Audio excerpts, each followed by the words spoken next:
जब वो पैदा हुआ तो वो अंधा था। आसपास के लोगों ने ये देखकर उसके माँ बाप को कहा कि ये तो किसी बोझ से कम नहीं है, इसे तो मार देना चाहिए।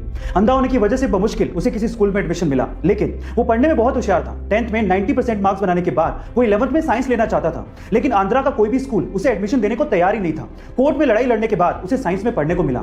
12th में अच्छे मार्क्स बनाने के बाद वो IIT में पढ़ना चाहता था, लेकिन इंडिया की कोई भी IIT उसे एडमिशन देने को तैयार नहीं थी। इसके बाद उसने US की नामी यूनिवर्सिटी MIT में अप्लाई किया और वो इंडिया का पहला ऐसा ब्लाइंड स्टूडेंट बना जिसे MIT यूनिवर्सिटी में एडमिशन मिला। इसके बाद वो चाहता तो अच्छी सैलरी पे वहां पे काम कर सकता था, लेकिन वो इंडिया आया और उसने अपने जैसे लोगों को हेल्प करने की सोची। इसके बाद उसने हैदराबाद में बुलांट इंडस्ट्री की स्थापना की और वहां पर दिव्यांग लोगों को नौकरियां भी दी और उन्हें सम्मान से जीना भी सिखाया। गाइस, जिसे लोग बोझ समझते थे, आज वही लड़का 100 करोड़ की कंपनी का मालिक है और अपने जैसे कई लोगों की जिंदगियां बदल रहा है। उनका नाम है श्रीकांत बुला। गाइस, ये बात है 1980 की, जब महाराष्ट्र के जलगांव डिस्ट्रिक्ट के अमलनेर गांव में रहने वाले मोहम्मद अनवर के पिता की अचानक से मौत हो गई। उनकी मौत के बाद पीछे जायदाद में एक खेत था जिसे मोहम्मद अनवर के अलावा 3 भाइयों में बराबर से बांट दिया गया, लेकिन मोहम्मद अनवर ने उस जमीन के टुकड़े को 80,000 रुपए में बेच दिया और एक ब्रोकर सतीश शाह के कहने पर 10,000 रुपए विप्रो कंपनी में इन्वेस्ट कर दिए और 100 शेयर्स विप्रो कंपनी के खरीद लिए। 1980 में किया गया यह इन्वेस्टमेंट आज 40 साल बाद 1500 करोड़ रुपए में बदल चुका है, जिसमें से 200 करोड़ रुपए तो सिर्फ डिविडेंड के तौर पे मोहम्मद अनवर को मिले हैं। गाइस, ये है पावर इन्वेस्टमेंट की। तो आप किस चीज का इंतजार कर रहे हैं? इन्वेस्टमेंट करिए, डीमेट अकाउंट खुलवाइए, लिंक डिस्क्रिप्शन बॉक्स में ही गिवन है। हमारे देश में क्रिकेट बहुत ज्यादा पॉपुलर है और कभी कभार ग्राउंड पे खिलाड़ियों के बीच की कंट्रोवर्सी इसे और ज्यादा पॉपुलर बना देती है। गाइस, आपने क्रिकेट के ग्राउंड पे बहुत बार खिलाड़ियों को आपस में भिड़ते और उन्हें आपस में गाली देते या अपशब्द बोलते देखा होगा, लेकिन क्या आपको पता है कि एक खेल का टूर्नामेंट ऐसा भी है जहां पर खिलाड़ी आपस में एक दूसरे को गाली नहीं दे सकते।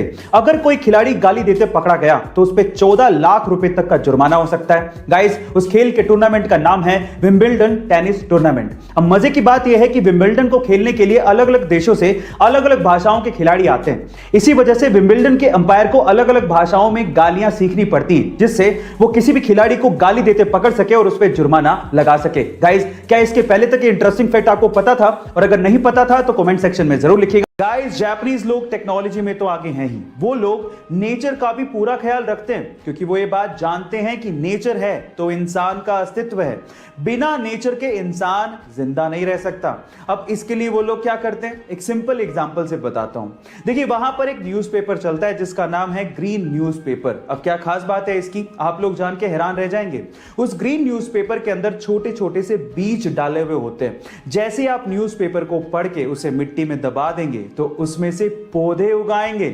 ओह माय गॉड, है ना अमेजिंग फैक्ट। गाइस, जहां एक और कोरोना के डर के चलते हम लोग घर बैठ गए, हमारा धंधा पानी सब बंद हो गया।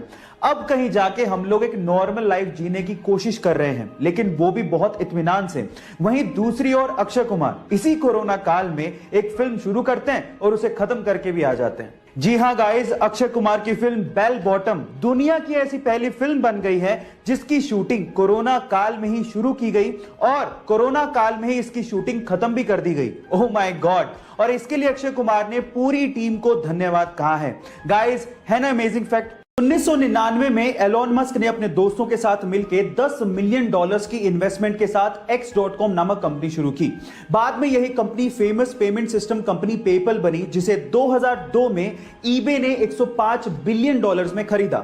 अब इस डील की वजह से एलोन मस्क को $165 मिलियन मिले। एलोन मस्क चाहते तो पूरी जिंदगी ऐशो आराम के साथ बिता सकते थे, लेकिन तब इनका पागलपन शुरू हुआ। इन्होंने लगभग $100 मिलियन SpaceX में डाले और लगभग $70 मिलियन टेस्ला में डाले। तब लोग इन्हें पागल कहने लग गए थे, लेकिन वही पागल बंदा $70 मिलियन से $40 बिलियन बना के आज दुनिया का सबसे अमीर आदमी बन चुका है। गाइस, है ना ये पागलपन। ऐसे ही अमेजिंग फैक्ट्स के लिए YouTube पे हमारे चैनल को सब्सक्राइब कर लीजिए और अगर आप Instagram पे देख रहे हैं तो मुझे फॉलो करना मत भूलिएगा। मिलते हैं अगली वीडियो में।